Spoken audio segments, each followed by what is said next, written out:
These days, we all take the convenience of the telephone for granted. But for one person in Washington, D.C., it has become a frightful source of terror. Imagine receiving 15 or 20 threatening phone calls every day for 9 years. Phone calls from unseen terrorists who conceal their identities by calling from payphones. That's what's happening even now for an American citizen, his friends, and their families.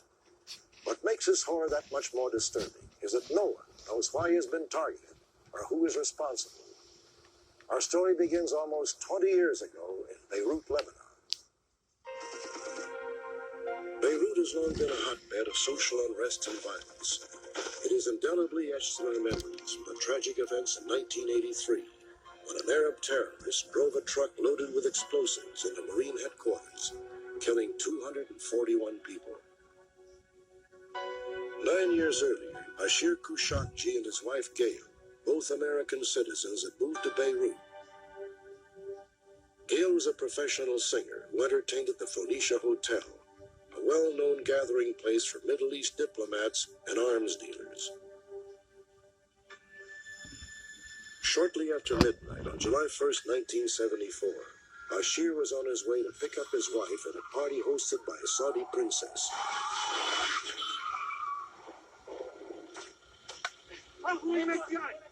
Suddenly he was stopped by a group of unknown assailants. Come with us, sir. Give him this card. Come. What do you want? You want money? I have money. We don't want your money. No. Come with us. I said nothing. My biggest fear is that they would be robbers. And at the same time, I don't think anybody can dare to hurt me. I'm a U.S. citizen, and I'm not guilty of anything. And I'm sure as soon as we get somewhere, wherever they're taking me, I can explain myself.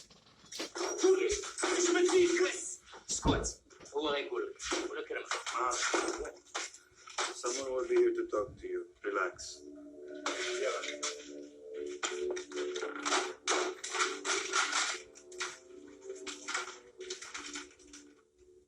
Bashir was now in the same frightful situation in which dozens of Westerners would find themselves over the years.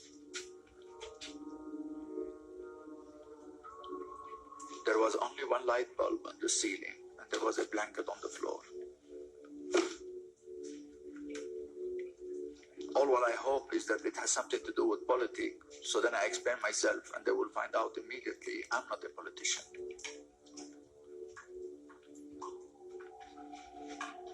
Two hours later, Bashir's abductors came to question him. Please, you can help me. What were you doing? I was picking up my wife from work. Citizenship. I am a U.S. citizen. You are CIA. This is a mistake. Please. Over the next few days, Bashir was tortured at regular 2-hour intervals. They would never let me go to sleep. My wife. You have my wife. I would only know the hours just by the type of meals.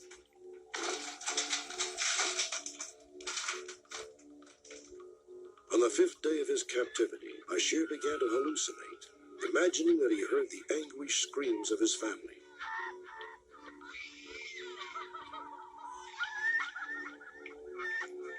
I hear the voice of my wife next door and the sound of my son crying. So at that time I said, I can't see this anymore. So I just want to die myself. Bashir slit his wrist with a jagged piece of plastic. The terrorists rushed him to a hospital where doctors saved his life. Eventually, with the help of the hospital and his family, Bashir's release was negotiated. But to this day, he has never learned who took him hostage or why. 2 months later, Bashir returned to the United States. He soon divorced and started a career as a manager of an exotic North African restaurant on Hollywood's Sunset Strip.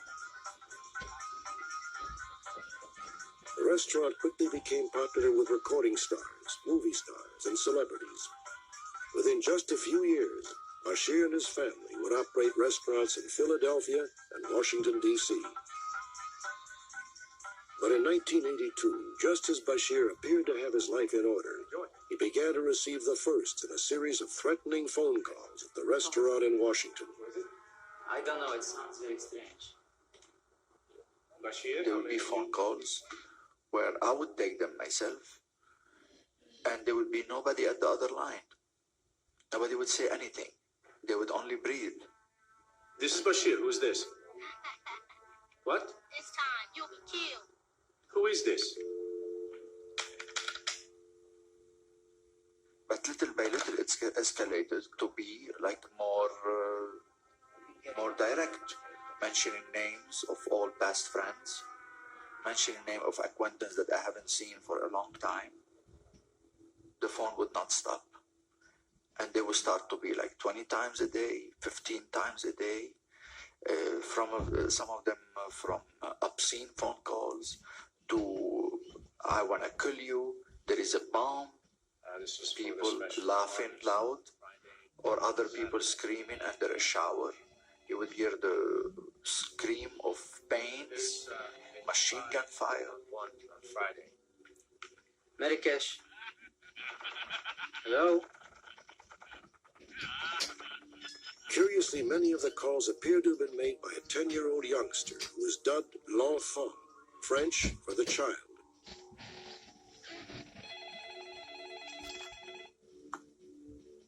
The calls continued, becoming more sinister, more menacing. Marrakesh?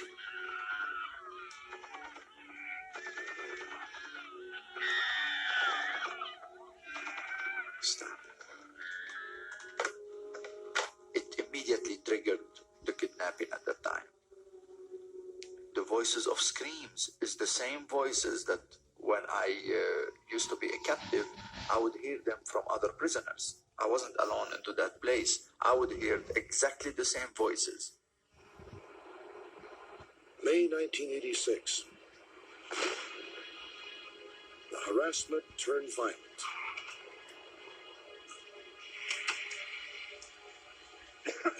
I opened the hood quickly.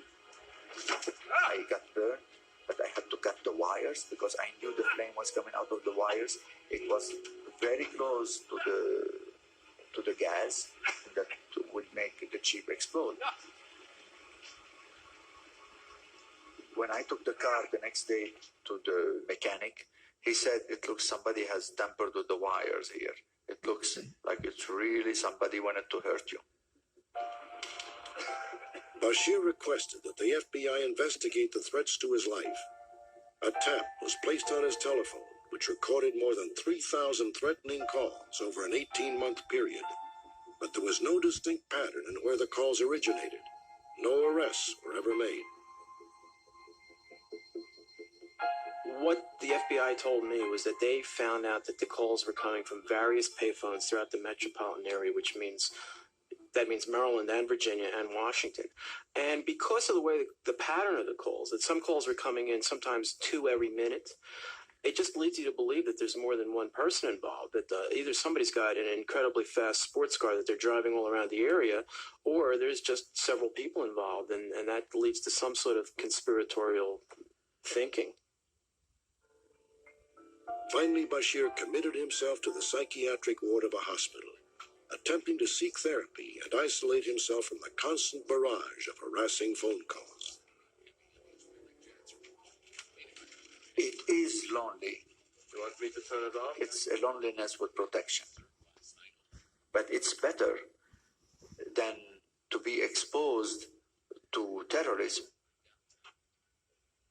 Unremitting chronic anxiety, I think, is the basic condition. But the fundamental fact remains that the source of this fear, the source of his depression, the source of his preoccupation as to who is doing this to him is reality-based. While Bashir was in the hospital, this baffling mystery took a surprising twist. Raj Tooley, Bashir's replacement at the restaurant in Washington, soon discovered that he too was targeted for terror. What is this? What do you want? You. What do you want from me? gonna kill you. Why do you want to kill me? They know what you are wearing that time you are talking to them. They know your schedule. They know what time you'll be leaving. And they tell you that they know ins and outs of where you live and what you do, and they are going to get you. 3 weeks after Raj became reservation manager of the restaurant, his son Richard would also become a victim. Hi, you're Richard, right? Yes! 2 men just jumped at him, and they beat him up very badly for no reason known to him or us until today. But they did call me to say that it was the l'enfant party. And they told me, how was it for starters? Who is responsible for terrorizing Bashire Kouchaji, his associates, and their families? Bashir believes that the answer may be found back in 1974, when he came in contact with the shadowy figures of Beirut. My wife would invite me sometimes to go with her to parties thrown by so-called arms dealers, an important personality into the world of politics or international dealing and wheeling. And I would go there. Now, is this exposure is something that has marked me maybe? Or is this something that I should not have gone? Or did my wife have anything to do with it? I don't know. It's possible that when he was kidnapped, that he saw some people he was not meant to see. That possibly, and this is really speculating, that possibly those people then became diplomats or became high mucky mucks in some countries' diplomatic service, that they are here in Washington, that when they found out Bashir was coming to Washington, that they didn't, and when they found out that he was going to run this Middle Eastern restaurant, which as it turns out became very successful and was a mecca for a lot of Middle Eastern people, that possibly they just didn't want him around, and that this was their way to, it's like Gaslight, the movie Gaslight. They want to drive him nuts and remove him from the scene. Have there been any calls from me? Bashir has been living in the psychiatric ward for 6 years. The first 2 were from Lafont, but the third was from Dr. Wiley. Fine. He wants The to terrorists have found a way to harass him, even behind the protective walls of the hospitals. To this day, Bashir continues to receive an average of 7 calls every week from Lafont.